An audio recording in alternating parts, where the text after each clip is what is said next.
Bayonetta.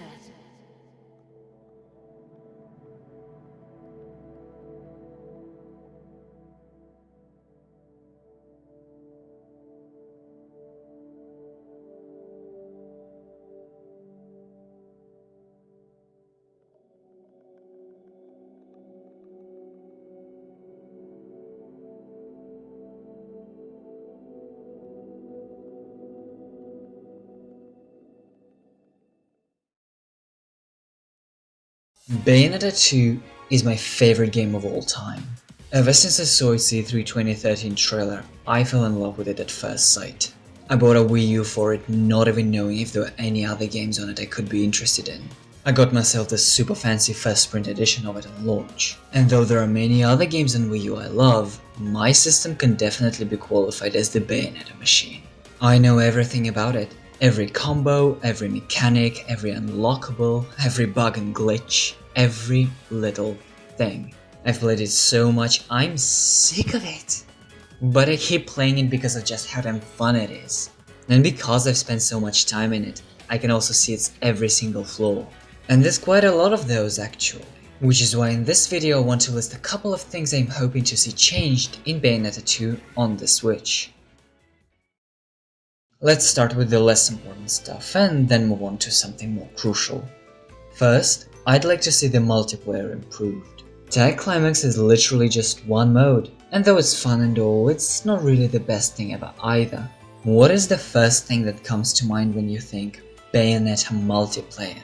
PvP, duels, Bayo vs Jean, Rosa vs Boulder. This whole universe is built upon the idea of rivalry, and the PvP mode would capture that perfectly. Some adjustments to the Tag Climax mode itself would be welcome too. I'd like to be able to set the amount of fights I go through, and having more cards to choose from wouldn't hurt either. I'd certainly appreciate less lag ideally, but knowing what Nintendo's online infrastructure is like, I wouldn't hold my breath.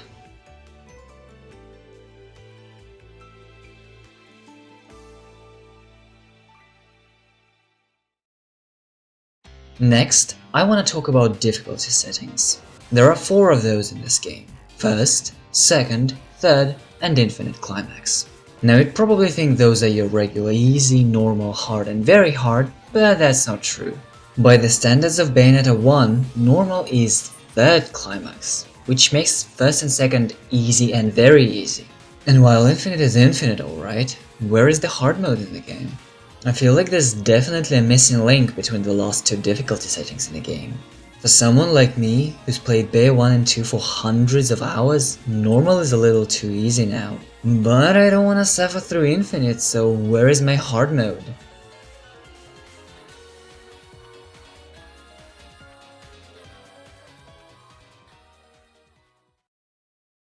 Now this one might seem like a bit too much, but I can't help but ask for some sort of revision of Bayo 2's weapons. The game definitely misses the mark in terms of what you beat your way through heaven and hell with.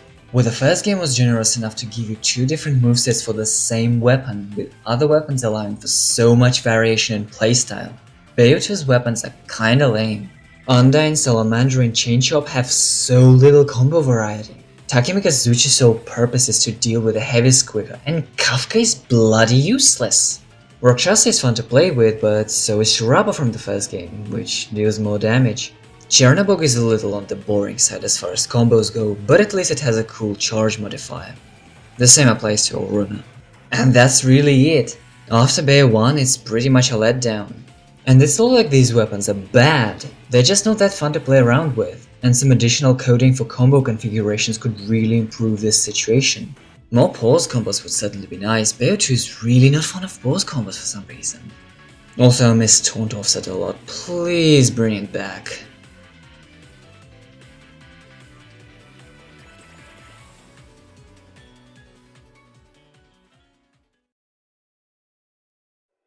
Next up, the restrictive time requirements.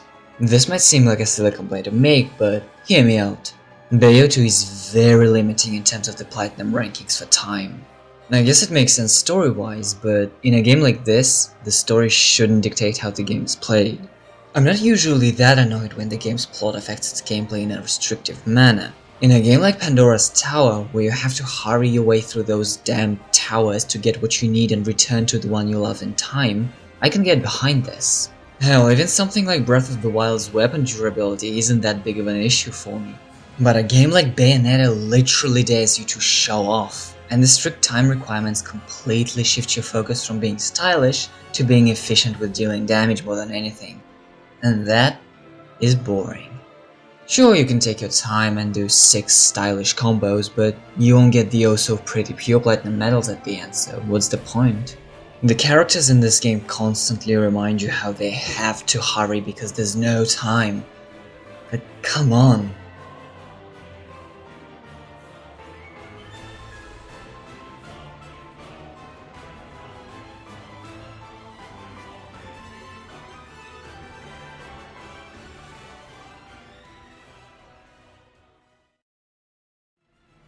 Now, the second most important thing I want to talk about is the frame rate. Bayonetta 2's frame rate is 1K, let's put it that way. The game targets 60 FPS and almost never drops below 30, with the only exception being one of the callback areas in the second half of the game. However, you can't really call it stable either. It's all over the place, fluctuating between 60 and 30 all the time, even if nothing is happening on the screen.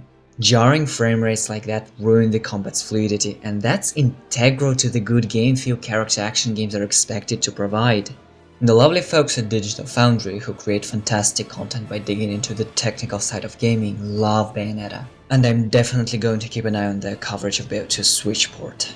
And to be brutally honest, if there's gonna be no tangible difference in frame rate when the game drops on Nintendo's latest console, I'm not even gonna consider rebuying it.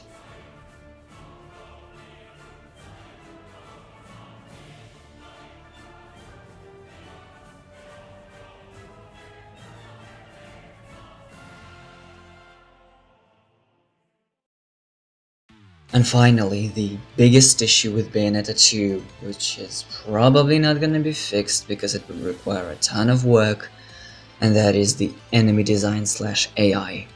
Why do enemies in this game attack me from off screen?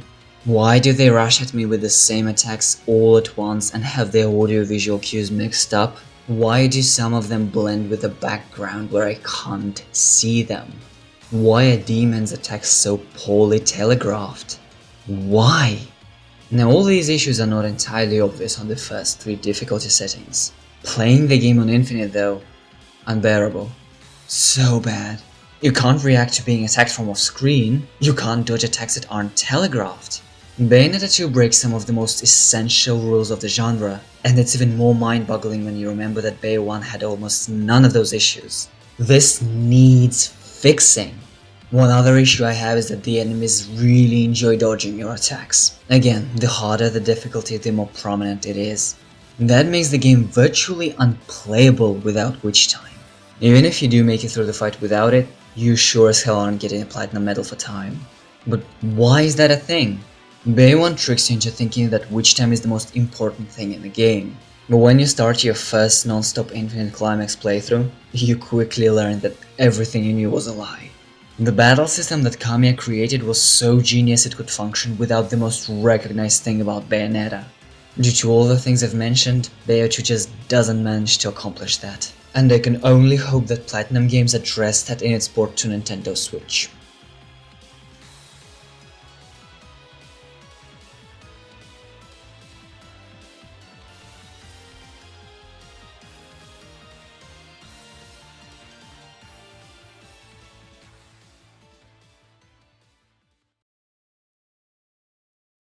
And that's about it. There's a bunch of other little things here and there I would fix, but that's just nitpicking at this point. And yeah, I know, for most people what I've been talking about isn't going to matter. Since barely anyone was enthusiastic about getting a Wii U back in a day, they'd probably be happy to play the game at all. But that's alright. Bayonetta needs more recognition, and the Switch is a great place to have Bayo 2 ported to. Let's just hope we'll see a beloved Witch return to form on Nintendo Switch.